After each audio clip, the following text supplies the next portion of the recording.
The Jeffrey Epstein files have emerged as a defining and deeply contentious issue during the first year of Donald Trump's return to the White House.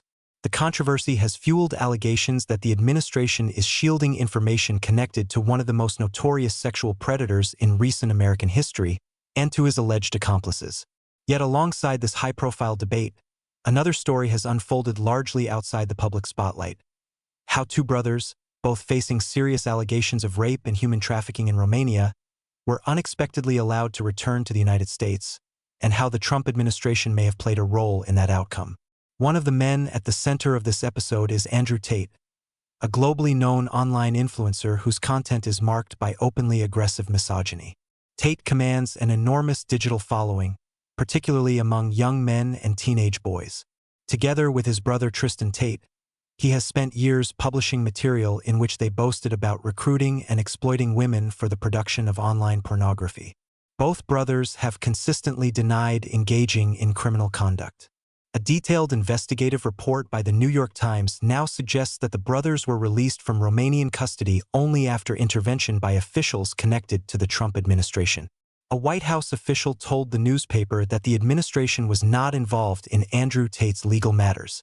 However, according to the report, just 6 days before Trump's inauguration, Andrew Tate sent a text message stating that he had received word from the Trump administration that they were on top of things, and that he had been told he would soon be free.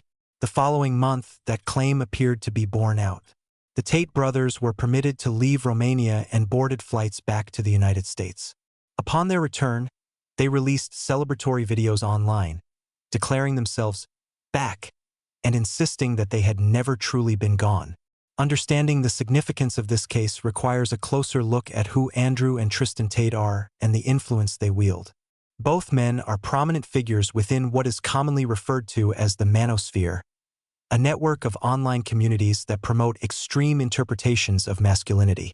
Andrew Tate, in particular, cultivated a massive audience by promoting a worldview centered on dominance, chauvinism, and the subjugation of women. His message was amplified by his past career as a professional kickboxer and by a carefully constructed image emphasizing physical strength, wealth, and control. In addition to their roles as influencers, the Tate brothers developed online courses that claimed to teach men how to date women, make money, and exert power over others. One such course used an acronym explicitly associated with pimping. According to the brothers' own descriptions, the strategy involved forming relationships that appeared romantic and then leveraging those relationships to pressure women into creating sexual content online, from which the brothers took the majority of the profits. Andrew and Tristan Tate were born in the United States but spent much of their childhood and early adult lives in the United Kingdom. It was there, in the mid-2010s, that they began operating what they described as a pornography business. In 2015, they relocated to Romania. Andrew Tate has publicly stated that he chose Romania because he believed it was a place where he could avoid consequences that would be unavoidable in Western Europe or the United States. At the time, he was already under investigation for alleged assaults involving multiple women. Since late 2022, Romanian authorities have been conducting a criminal investigation into the Tate brothers. Prosecutors allege that they coerced dozens of women into participating in their pornography operation, conduct that authorities characterize as human trafficking. Andrew Tate is also accused of raping one of the women involved. Additional allegations include claims that he had sexual contact with and physically assaulted a 15-year-old girl. Throughout the investigation, Romanian prosecutors repeatedly sought to keep the brothers confined within the country, arguing that they posed both a danger to the public and a significant flight risk. The case file includes numerous text messages and communications that prosecutors say demonstrate a sustained pattern of coercion, threats, and abuse. Some of these exchanges discuss how to punish women who attempted to stop working for the brothers, including instructions involving physical violence and the confiscation of personal belongings. The legal challenges facing the Tate brothers extend beyond Romania. In the United Kingdom, prosecutors have authorized charges of rape and human trafficking against both men. Those charges are expected to be addressed once the Romanian proceedings are concluded. In the United States, anti-trafficking agents within the Department of Homeland Security, as well as federal prosecutors in New York, have been investigating the brothers since 2022. Soon after their return to the United States, Andrew Tate faced additional allegations. A former girlfriend accused him of assault and rape, accusations he denies. The woman subsequently filed a civil lawsuit against him, and Tate responded with a countersuit alleging defamation. The most controversial element of the case remains the circumstances under which Romanian authorities ultimately allowed the brothers to leave the country.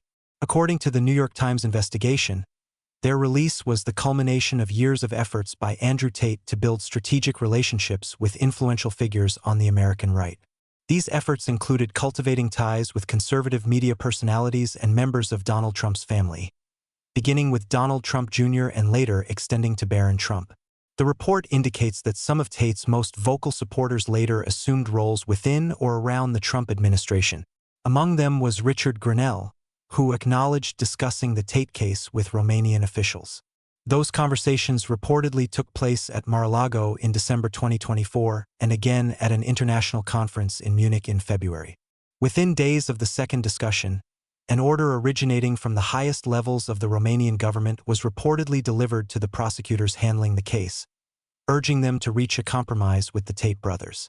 Prosecutors expressed strong objections and frustration but ultimately complied by lifting the travel restrictions that had prevented the brothers from leaving the country. According to the Romanian Prime Minister, the decision was intended to ease tensions with the Trump administration. As a result, despite ongoing investigations and unresolved accusations across multiple jurisdictions, Andrew and Tristan Tate were able to depart Romania and return to the United States. The episode highlights the complex intersection of international politics, digital influence, and criminal justice. It raises broader questions about the impact of diplomatic pressure on active legal proceedings and about the power of controversial online figures to shape outcomes far beyond their digital platforms.